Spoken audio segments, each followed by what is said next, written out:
Think with me here.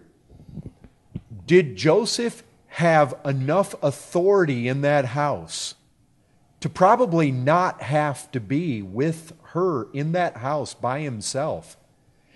You know what? I get the sense he was over all the other slaves. And if there was a duty inside that house that could have been done by another, but even if he didn't want to put another one of the slaves in that situation, he certainly was in a position where he probably could have required one of the other slaves at least to remain in that house with him.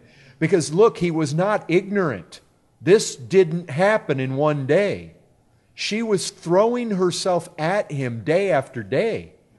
You would have thought, and I would think, that if you were put in a position of authority like he had the ability to not be in the house, or he had the ability to require some of the other servants to never leave him alone with her. I believe he had it more in his power to have avoided that situation.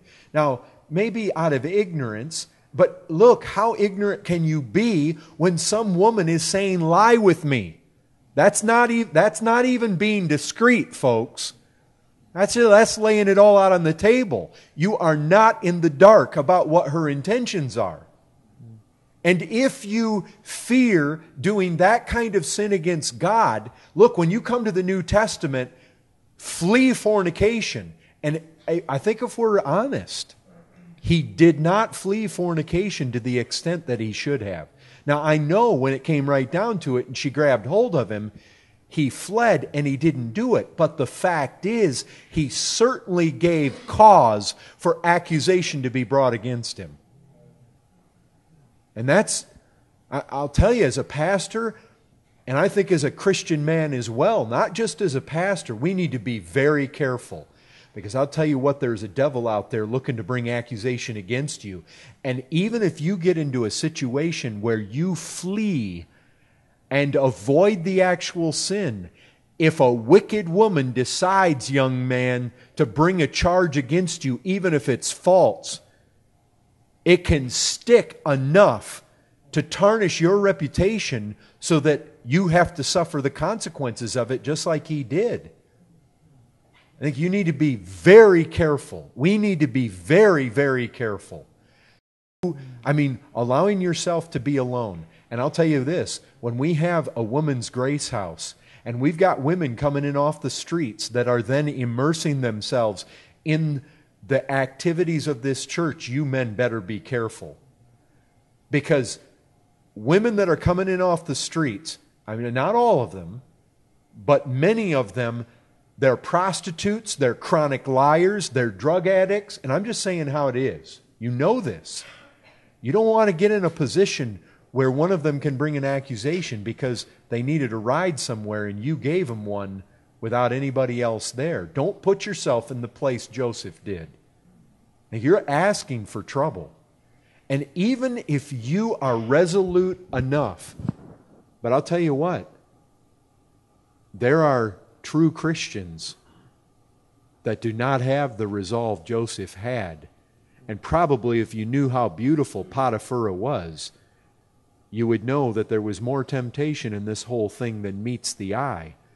And if you just assume that you've got the integrity and you've got the resolve to withstand the same way Joseph did, for you to automatically assume and presumptuously throw yourself into a position, you need to be very careful. You may find very quickly you don't have the strength you think you have. And if you presume on the Lord, you may find that He allows you to fall head over heels. We're not told for no reason to flee fornication. You need to recognize, we need to be thinking, what are situations not to be in? Sometimes we can feel like, well, if we take too drastic of action, we'll be regarded as, legalistic or... That's crazy. Flee fornication. Why? Because it's something you need to run from. And you need to be aware of your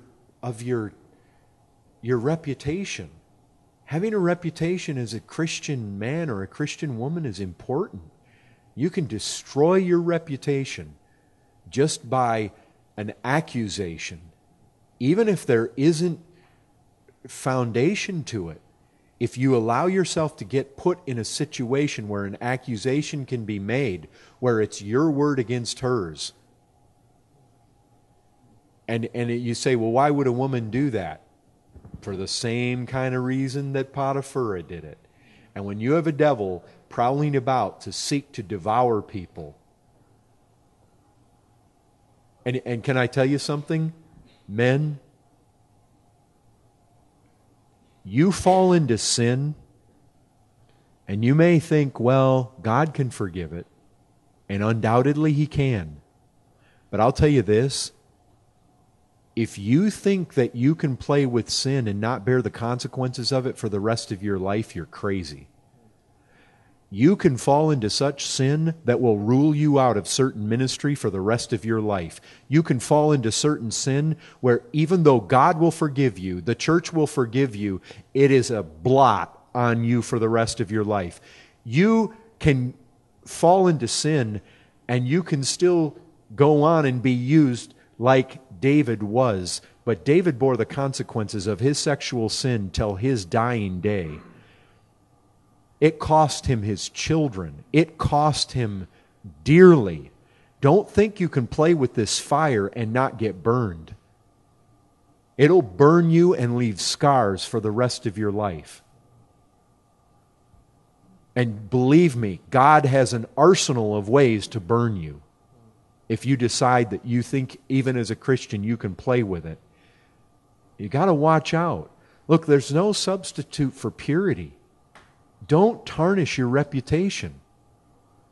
I mean, I can tell you as a pastor, there are certain men in the church that unless God were to do something really supernatural, I will never let teach, preach, or be in any position of ministry simply because of the sloppiness of sexual sin in their life.